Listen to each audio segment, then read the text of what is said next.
Hello boxing fans.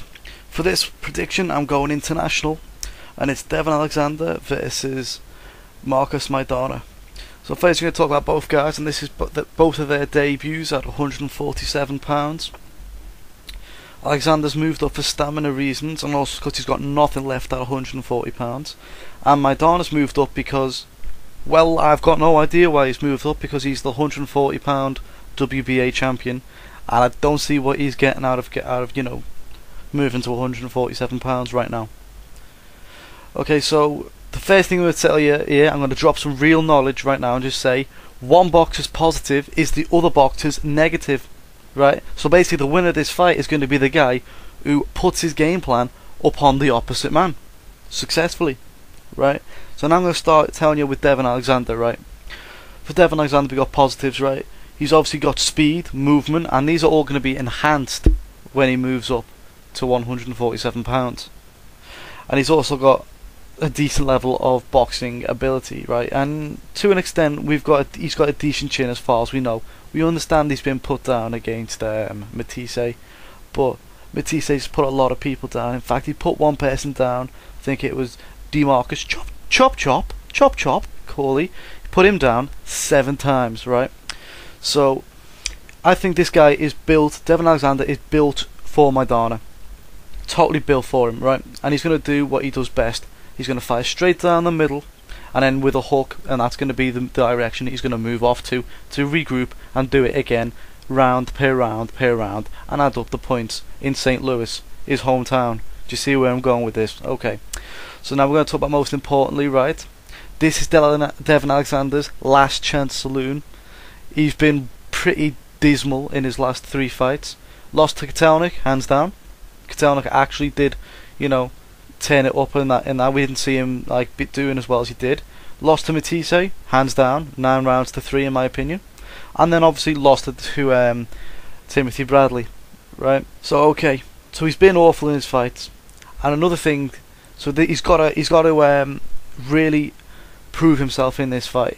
This is his last chance at 147 pounds, right? So now what else? Don't forget this. This is the biggest one. His biggest advantage. It's in St. Louis. Devon Alexander is 7 rounds up when he gets out of his car in the parking lot. No lie. But now we're moving on to Devon Alexander's negatives, and I've got a nice big list here to read from. So bear with me. Firstly, he's got a leaky defense. He gets hit a lot. He was even troubled by Timothy Bradley's right hand, which in reality Timothy Bradley doesn't really have much power to hurt anyone, really, so that's a bit of a negative, right? Another thing is he cannot handle pressure fighters. He cannot handle them at all. Kotelnik surprised everyone by coming forward and being a pressure fighter in this fight, and he should have won. He won quite a few rounds. I think I had it 7 or 8 to Kotelnik. That's not bad. But then obviously Alexander won by 4, I think, right? I don't see how that worked out.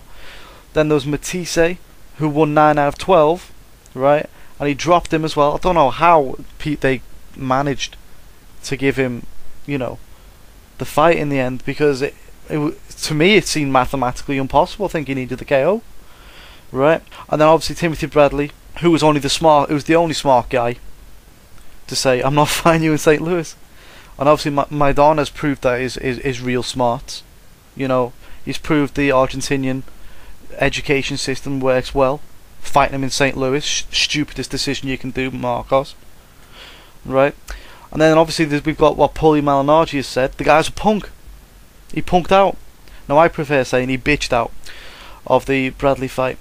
And what he did was, the going got tough and Devon got going. And that's the only way to talk about it. So he just cannot handle pressure fighters. Now we're going to move on to Maidana. Right? And these are the positives, right? He's got the power. Every shot is intended to main and to KO. Right? None of these are little pity-patty shots. And Alexander throws them. Right? He throws the pity-patty shot. Right? Obviously, right? He cuts off the ring very well. He's had to adapt his game because people don't want to. More recently, people don't want to stand in front of him. Right? So he's had to cut off the ring very well. And he's going to need to be on his game for this, because Alexander's not going to stand still. Or I don't think he would, and if he does, he's stupid. And if you want to know, Paulie Malignaggi calls Devon Alexander stupid. Right? Maidana has a heart of a warrior, right? He opens himself up defensively to land these big shots. Now my opinion is his opponents, some of them may be smart and they say, oh, he's got no defense, I can go in now and I can land these shots, and they try and land their shots, but the thing is they end up taking a shot or two, and at that point they've lost their advantage because they got hurt themselves. And Maidana's a great finisher. He's probably the best finisher in, well, the 140 pound limit. Okay, and now this is the big one, and this is what I've not heard anybody come up with before, right? Alexander is predictable, Maidana is definitely not. Unpredictable is Maidana's middle name. Look at any of Devon Alexander's fights, right?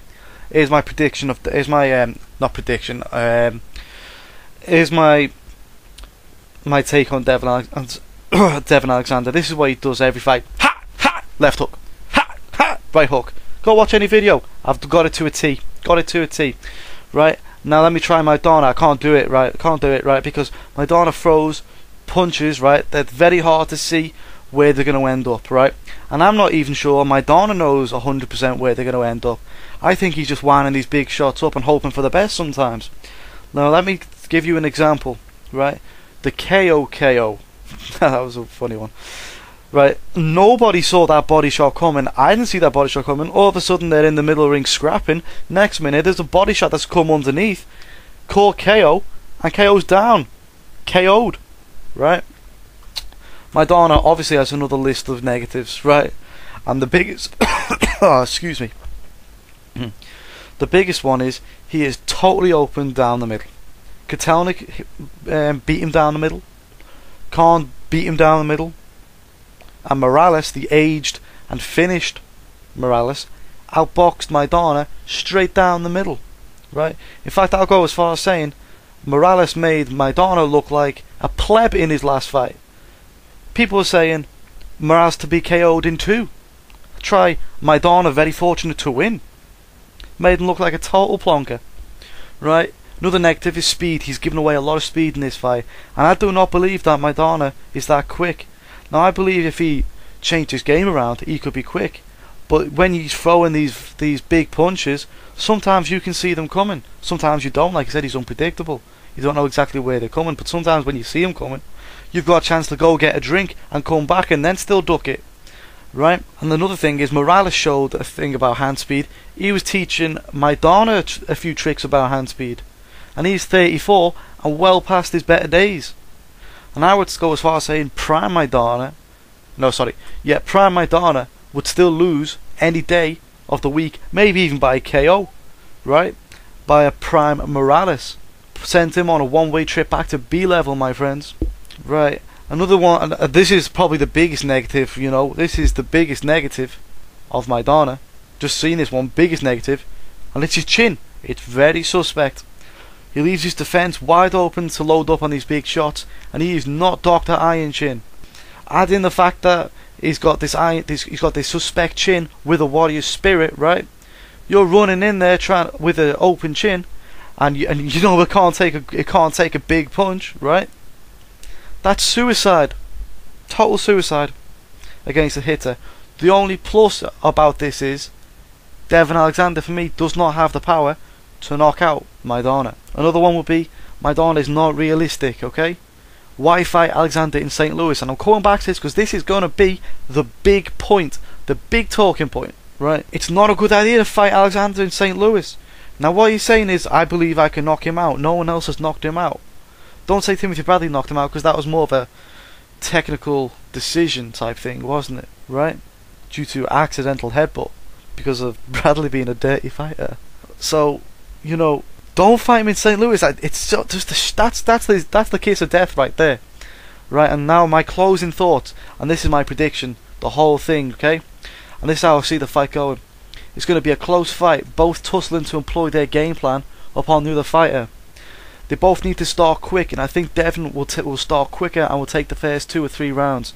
I think then Maidana will warm up and come back into the middle rounds, probably taking rounds 4 to 6.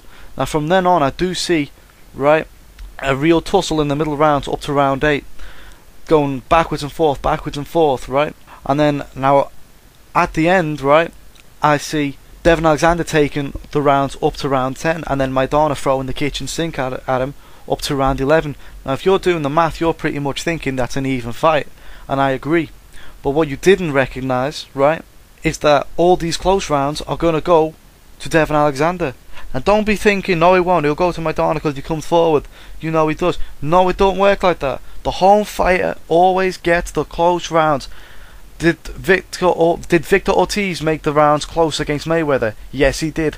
Did he win any rounds? No he did not. Proof. Were any of the Kotelnik or Matisse rounds close? A few of them were, yeah. Did they win them? No they did not. See what I mean? Don't be getting stuck up on all justice and stuff and like boxing isn't a fixed sport, because I'm telling you Maidana needs the KO before he gets in the ring, right? So at the end of this fight I see Alexander winning this fight via close, probably fixed unanimous decision by 1 or 2 rounds. Okay, now that's how I see it going, but put my neck out on the line there for Devon because it's his last chance saloon. But you know, Maidana, I just don't see him doing it. I see this as a stupid career move for Maidana.